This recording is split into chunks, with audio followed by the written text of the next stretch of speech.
आपकी HbA1c 7% आती है, तो क्या ये नॉर्मल है? या आपको डायबिटीज़ हो चुकी है? क्या अगर आपको पहले से डायबिटीज़ है, तो क्या आपका कंट्रोल अच्छा जा रहा है? ये तीनों बातें एक जैसी नहीं हैं। अस्सलाम वालेकुम। मेरा नाम डॉक्टर अवैस मोहम्मद भट्ट है, मैं एक कंसल्टेंट एंडोक्राइनोलॉजिस्ट हूँ। आपने अगर कभी अपनी HbA1c की रिपोर्ट कराई हो, तो उस पे एक छोटा-सा नंबर लिखा होता है परसेंटेज में, 6.5% या 7% या 8 या उससे ज़्यादा। लेकिन हमारे मरीज़ों को अक्सर ये कोई क्लियर नहीं करता होता कि इसका मतलब क्या है। आज की इस वीडियो में इंशाल्लाह मैं कोशिश करूँगा कि आपको एक तो ये पता चल सके कि HbA1c है क्या? ये किस चीज़ को नापती है या मेज़र करती है? अगर 6.5 आपकी HbA1c आती है तो उसका क्या मतलब है? शुगर की तशख़ीस में इसका क्या रोल है? अगर आपका 7% HbA1c आ रही है, तो क्या ये आपका टारगेट बिल्कुल ठीक है शुगर का?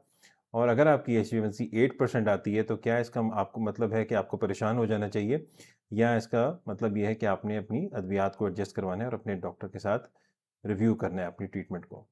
और कुछ हम चीज़ें हैं वो भी डिस्कस करेंगे कि जिन कंडीशंस में HbA1c की रिपोर्ट जो है ना वो थोड़ी मिसलीडिंग हो जाती है, प्रॉपर नहीं आती, और उनको किस तरह टैकल करना है। तो आइए शुरू करते हैं। सबसे पहले HbA1c आखिर है क्या? बेसिकली जो हमारा खून है उसमें सुर्ख खुलिये होते हैं या आरबीसीज़, उनके अंदर हीमोग्लोबिन मौजूद होती है, और इस हीमोग्लोबिन के साथ जो हमारे खून के अंदर मौजूद ग्लूकोज़ है वो एक केमिकल अमल के ज़रिए मिल जाती होती है, जिसको ग्लाइकेशन कहते हैं, और उसके बाद ग्लाइकेटेड हीमोग्लोबिन बनती है, जिसको ये टेस्ट मेजर करता होता है। तो जितनी भी ज़्यादा शुगर होगी और जितने ज़्यादा अरसे तक शुगर रहेगी खून में, तो उतना ही HbA1c का लेवल ज़्यादा हो जाता है। HbA1c अमूमी तौर पे हमारा जो पिछले 2 से 3 माह का शुगर का कंट्रोल होता है या एवरेज होती है, उसको रिप्रेज़ेंट करती है। लेकिन इसमें जो आपका पिछले अगर एक 4 हफ़्ते में जो शुगर का कंट्रोल अगर ज़्यादा या कम रहा हो, तो उसका असर काफ़ी हद तक पड़ सकता है इस रिपोर्ट पे। साथ ही साथ ये रिपोर्ट हमें ये नहीं बताती कि कब शुगर आपकी हाई हुई थी या कब आपकी शुगर लो रही है। हाँ, इस HbA1c का फ़ायदा जो हमें ये है, वो ये है कि मरीज़ को इसके लिए फ़ास्टिंग नहीं करनी पड़ती। ये किसी भी टाइम टेस्ट करवाया जा सकता है, शाम को, रात को, दिन में, किसी भी टाइम खाने से पहले या खाने के बाद। जो दूसरे टेस्ट होते हैं शुगर के, उसके लिए कई औक़ात 10 से 12 घंटे के लिए मरीज़ को खाली पेट रहना पड़ता है, या जो OGTT टेस्ट होता था, उसके लिए ग्लूकोज़ पीनी पड़ती है 5 मिनट के अंदर-अंदर, काफ़ी डिफ़िकल्ट होती है मरीज़ों के लिए। तो उससे छुटकारा मिल जाता है, और ये एक हमें बड़ा अच्छा एक एवरेज दे देती है कि पिछले 2 से 3 माह में मरीज़ का शुगर का कंट्रोल कैसा रहा है।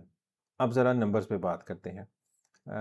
मर्दों में और गैर हामिला ख़वातीन में जो कट ऑफ ये डिसाइड किया हुआ है कि जो वैल्यू है या नंबर है जिस पे शुगर की तशख़ीस होती है, वो है 6.5%। यानी अगर आपकी HbA1c 6.5% या उससे ज़्यादा आती है, तो इसका मतलब है आपको डायबिटीज़ हो सकती है।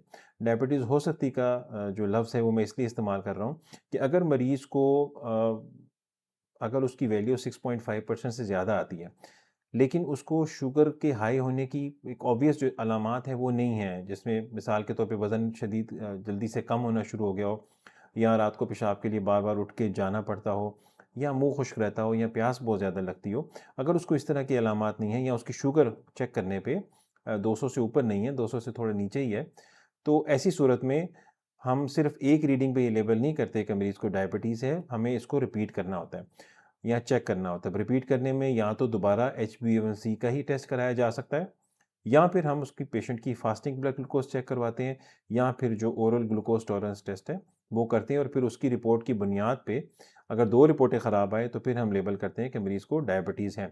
हाँ, अगर मरीज़ की HbA1c 6.5% या उससे ज़्यादा है, और उसके साथ उसको हाई शुगर की अलामात भी हैं, तो फिर हम एक रीडिंग पे भी पेशेंट को लेबल कर सकते हैं कि उसको डायबिटीज़ है।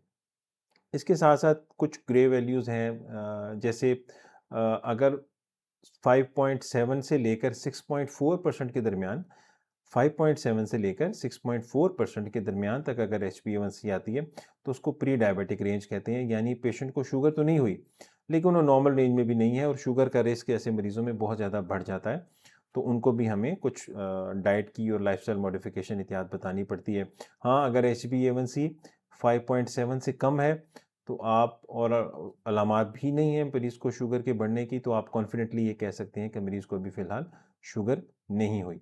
ये तो उन मरीज़ों के लिए है जिनको पहले से शुगर नहीं है, लेकिन अगर किसी मरीज़ को शुगर हो और उसका HbA1c 6.5% आ रहा हो, तो इसको हम मुख्तलिफ़ तरीके से इंटरप्रेट कर सकते हैं। हो सकता है उसने अपने शुगर का बहुत अच्छा कंट्रोल रखा हो, या हो सकता है कि अब उसकी शुगर लो रहनी शुरू हो चुकी हो, जिसकी वजह से उसकी HbA1c इनएप्रोप्रिएटली लो आ रही है। और बाज़ मरीज़ों में तो हमारे लिए ये ख़तरे की भी अलामत होती है कि इतनी लो हमने शुगर नहीं रखनी, तो HbA1c इतनी लो नहीं होनी चाहिए। तो इसको मुख्तलिफ़ सिचुएशन में मुख्तलिफ़ तरह से हम इंटरप्रेट करते हैं। अब करते हैं बात HbA1c अगर आ जाए पेशेंट की 7%। तो जिन लोगों को शुगर होती है, तो अमूमी तौर पे जो गाइडलाइंस भी रिकमेंड करती हैं, जनरली सबके लिए नहीं लेकिन ज़्यादातर लोगों में 7% जो HbA1c है, एक टारगेट सेट किया जाता है कि इससे अगर कम कम रहेगी HbA1c, तो शुगर का कंट्रोल मरीज़ का अच्छा जा रहा है। लेकिन मैं दोबारा ये कहूँगा कि ये हर मरीज़ के लिए नहीं होती। कुछ मरीज़ों में हमें इससे भी कम टारगेट रखना होता है और कुछ मरीज़ों में हम इससे ज़्यादा ज़रा रिलैक्स कर देते हैं टारगेट को, क्योंकि इससे अगर हम नीचे लेकर आना चाहें टारगेट को, तो फिर या HbA1c को, तो उसमें शुगर के लो होने का यानी हाइपोग्लाइसीमिया का रिस्क बढ़ जाता है। ख़ास तौर पे अगर बुज़ुर्ग मरीज़ हों, उनको बहुत सारे और मसाइल हों, जैसे खुदा न खास्ता दिल के मसाइल या गुर्दों का या जिगर के मसाइल हों, या उनको शुगर लो होने का पता ही ना चलता हो, जिसको हम हाइपोग्लाइसीमिया अनअवेयरनेस कहते होते हैं। तो ऐसे मरीज़ों में हम टारगेट ज़रा रिलैक्स रखते हैं, मिसाल के तौर पे 7.5 या 8 या उससे भी ज़्यादा, ताकि मरीज़ को शुगर लो होने का ख़तरा ना हो और उसको कॉम्प्लिकेशंस ना हो शुगर के लो होने की। इसलिए किसी भी मरीज़ को उनका HbA1c का टारगेट बताते हुए हमें बहुत सी चीज़ें ज़हन में रखनी पड़ती हैं, यानी उनकी उम्र कितनी है, उनको शुगर को अरसा कितना गुज़र चुका है, उनको और क्या-क्या बीमारियां लाहक हैं, उनको शुगर लो होने का पता चलता है या नहीं पता चलता, उनको ख़्याल रखने वाले कितने लोग हैं, अगर मिसाल के तौर पे शुगर लो हो गई तो उनको कोई केयर गिवर मौजूद होगा, उनका ख़्याल भी रखा जा सकता है या नहीं, और उनकी दवाइयाँ कितनी ज़्यादा हैं। को बहुत ज़्यादा कॉम्प्लिकेटेड ट्रीटमेंट पहले से तो नहीं चल रही कि हम मज़ीद उसको और कॉम्प्लिकेट कर दें मज़ीद दवाइयाँ करके कि उनकी शुगर का कंट्रोल हम अच्छा करें। तो इस तरह कई सारी चीज़ें होती हैं जिन्हें हमें देखना पड़ता है, और उसके बाद ही हम मरीज़ को बताते हैं कि ये आपने अपनी HbA1c इस टारगेट पर रखते हैं। तो इसको हम कहते हैं हर पेशेंट की एक इंडिविजुअलाइज़्ड अप्रोच होती है, हर पेशेंट का एक इंडिविजुअलाइज़्ड टारगेट होता है। यानी उस मरीज़ के लिए उसका एक ख़ास टारगेट होता है, उसकी कंडीशंस को और उसके दूसरे फैक्टर्स को मद्देनज़र रख के। अब बात करते हैं अगर HbA1c आ जाए 8%। 8% HbA1c का ये मतलब है, अमूमी तौर पे हम ये समझते हैं कि मरीज़ का शुगर का कंट्रोल उतना अच्छा नहीं जितना हम चाह रहे हैं, तो मरीज़ की दवाई एडजस्ट होने वाली है। खुदा न खास्ता 8% पे ऐसा नहीं है कि आप बिल्कुल ही परेशान हो जाएँ कि पता नहीं मेरी शुगर कहाँ पे आसमान पे चढ़ी रहती है, तो ऐसा बिल्कुल भी नहीं है। ये लेवल ऑल्दो टारगेट से तो ज़्यादा है लेकिन इतना बुरा भी नहीं है। और बाज़ औक़ात जिस तरह मैंने आपको पहले बताया कि कुछ मरीज़ों में तो हम खुद कहते हैं कि आपने अपनी 8% के आस-पास ही रखनी है HbA1c। तो अगर आपकी HbA1c 8% या 8.5% या 9% तक भी आती है या इससे ज़्यादा आती है, तो आपने अपने डॉक्टर से रुजू करना है। क्योंकि वो फिर आपकी अगेन बहुत सारी चीज़ों को देख के फिर फैसला करेंगे कि ये वजह क्या बनी इसकी शुगर के ज़्यादा आने की, और इसको हम किस तरह ठीक कर सकते हैं। अब बाज़ औक़ात ऐसा होता है कि मरीज़ को सही दवाई मिल ही नहीं रही होती, हमने लिखी होती है लेकिन उसको वो दवाई नहीं मिल रही होती। बाज़ औक़ात वो टॉलरेट नहीं कर पा रहे होते, उनको साइड इफ़ेक्ट्स हुए होते हैं तो उन्होंने बंद कर दी होती है, डॉक्टर को नहीं बताया होता। बाज़ औक़ात खुराक में कुछ बदपरहेज़ी हो जाती है मरीज़ के साथ, बाज़ औक़ात फ़िज़िकल एक्टिविटी कम हो गई होती है। पहले वो अच्छे एक्टिव होते हैं, किसी भी वजह से, मिसाल के तौर पर आजकल गर्मियाँ हैं बहुत शदीद, तो वो नहीं बाहर निकला जा रहा, तो उससे भी शुगर का कंट्रोल बढ़ जाता है। बाज़ औक़ात वो कुछ और दवाइयाँ इस्तेमाल कर रहे होते हैं, फॉर एग्ज़ाम्पल स्टेरॉइड्स अगर इस्तेमाल कर रहे हैं, तो उससे भी शुगर बढ़ जाती है। बाज़ औक़ात पेशेंट के फाइनेंशियल इश्यूज़ होते हैं, दवाई नहीं अफ़ोर्ड कर पा रहे होते हैं और वो नहीं बता पाते, तो उससे भी शुगर ख़राब हो जाती है। तो हमें इन सारी चीज़ों को देख के फिर उसके बाद फ़ैसला करना होता है कि आया ये दवाइयाँ बढ़ने वाली हैं, या मरीज़ की हम काउंसलिंग करें कि वो दवाई सही तरीके से इस्तेमाल करें, या हम उनकी दवाई तब्दील करें जो उनको सूट करती हो, जहाँ वो या वो वाली दवाई जो वो अफ़ोर्ड कर सकते हो, तो उसको एडजस्ट करते हैं। और उसके बाद फिर हम मरीज़ को फ़ॉलो करते हैं कि उसका टारगेट उसके बाद फिर अचीव होता है या नहीं HbA1c का। बाज़ लोगों की आसानी के लिए HbA1c को हम एक और पैरामीटर में भी देखते होते हैं, कन्वर्ट करते हैं, जिसको कहते हैं एस्टिमेटेड एवरेज ग्लूकोज़। यानी एक अंदाज़ा लगाया गया है कि अगर एक HbA1c का ख़ास लेवल है, तो वो एवरेज ग्लूकोज़ मरीज़ की कितनी हो सकती है। तो 6.5 जो HbA1c है तो उसमें तकरीबन एस्टिमेट ये होता है कि एवरेज अराउंड 140 तक रहेगी, मरीज़ की होती होगी। और अगर उसकी 7% आ रही है तो इसका मतलब है तकरीबन 150-153 के आसपास शुगर रह रही है। और अगर पेशेंट की HbA1c 8% तक आ रही है तो इसका मतलब तकरीबन 180-185 के दरमियान मरीज़ की शुगर एवरेज रह रही होगी। लेकिन मैं आपको ये बात बता दूं कि ये एक एस्टिमेटेड एवरेज है, यानी अंदाज़ा लगाया गया है। इसका हरगिज़ मतलब ये नहीं कि मरीज़ की जब भी शुगर चेक करेंगे यही वैल्यू आएगी। देखें, ये एक एवरेज है। अब मिसाल के तौर पे एक मरीज़ है, उसका कंट्रोल इस तरह है कि उसकी शुगर 140 से लेकर 170 के दरमियान तक रहती है। और इसी तरह एक और मरीज़ है जिसकी शुगर 50 से लेकर 280 के दरमियान तक रहती है। तो अगर आप दोनों की एवरेज निकालेंगे तो तकरीबन सेम ही बनेगी। तो जो एस्टिमेटेड एवरेज हम निकालते हैं, उसका हरगिज़ ये मतलब नहीं है कि मरीज़ की शुगर इतनी रहती होगी। मैंने पहले भी आपको बताया था, HbA1c हमें फ्लक्चुएशंस का नहीं बताती कि मरीज़ की शुगर कितनी हाई हुई थी, कितनी लो।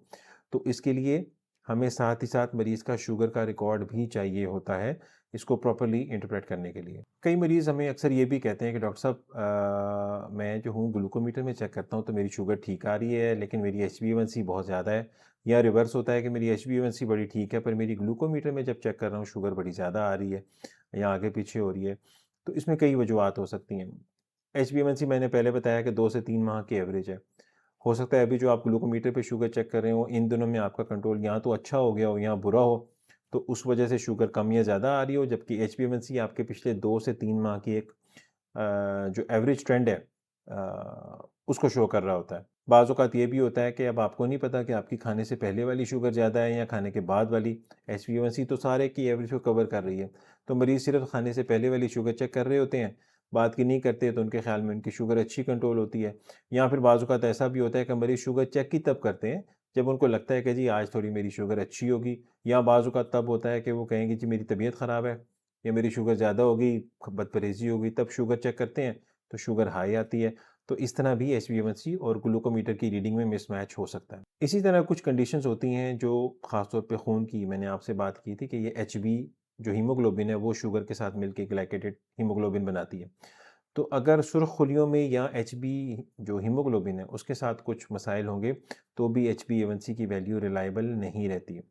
मिसाल के तौर पे अगर मरीज़ को खून की कमी हो, आयरन डेफिशिएंसी एनीमिया हो, या कुछ मरीज़ होते हैं जिनको जिस तरह खून की बीमारियां होती हैं, थैलेसीमिया उसकी एक मिसाल है उनमें, या जिनको किसी वजह से खुदा न खास्ता ब्लीडिंग हो गई हो, खून काफ़ी ज़ाया हो चुका हो, या किसी को ट्रांसफ्यूजन लगी हो, तो इन कंडीशंस में भी HbA1c की वैल्यू या ज़्यादा या कम हो सकती है। इसी तरह कुछ और कंडीशंस होती हैं, कुछ तो फिज़ियोलॉजिकल होती हैं, जैसे हमल के दौरान HbA1c रिलायबल एक मार्कर नहीं रहता क्योंकि कुछ बॉडी में चेंजेस आ रहे होते हैं, तो उसमें हम HbA1c पे डिपेंड नहीं करते, हम दूसरे टेस्ट कराते होते हैं।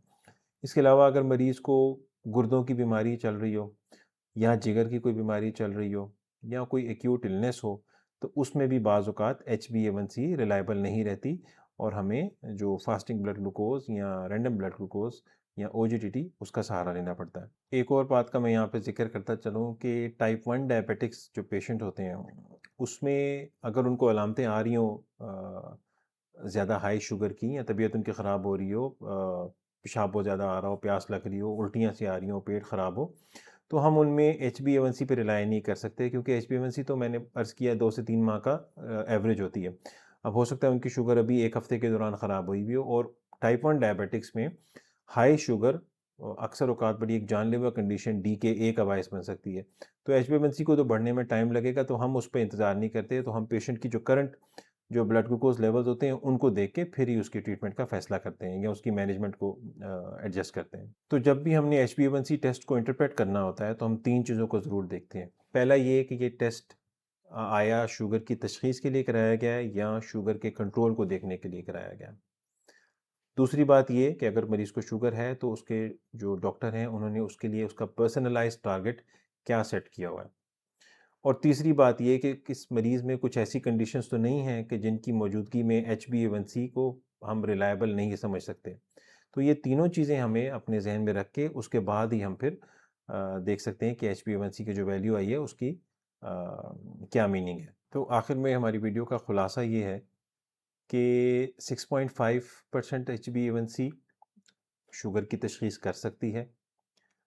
7% HbA1c ज़्यादातर लोगों में एक अच्छा ग्लूकोज़ का टारगेट है, यानी शुगर का कंट्रोल मुनासिब है। 8% HbA1c का ये मतलब है कि आपको ट्रीटमेंट के रिव्यू की ज़रूरत है, लेकिन कुछ लोगों में ये उनका टारगेट भी हो सकता है। HbA1c आपको शुगर की एवरेज बताती है, ये नहीं बताती कि आपकी शुगर कब हाई या कब लो हो रही है। रिपोर्ट में आने वाला नंबर तो यकीनन इम्पॉर्टेंट है, लेकिन उस नंबर के इर्द-गिर्द उसके पीछे के कॉन्टेक्स्ट को देखना भी बड़ा ज़रूरी है। सिर्फ़ एक HbA1c की रीडिंग की बुनियाद पे खुद से अपनी दवाइयों को तब्दील या रोकें मत, बल्कि अपने डॉक्टर से ज़रूर रुजू करें। अगली वीडियो में हम इंशाल्लाह आजकल के मौसम के हवाले से एक बड़े रेलेवेंट टॉपिक पे बात करेंगे कि गर्मी में और लोड शेडिंग के टाइम पे इंसुलिन फ्रिज से बाहर कितनी देर तक रखी जा सकती है। तब तक के लिए अल्लाह हाफ़िज़।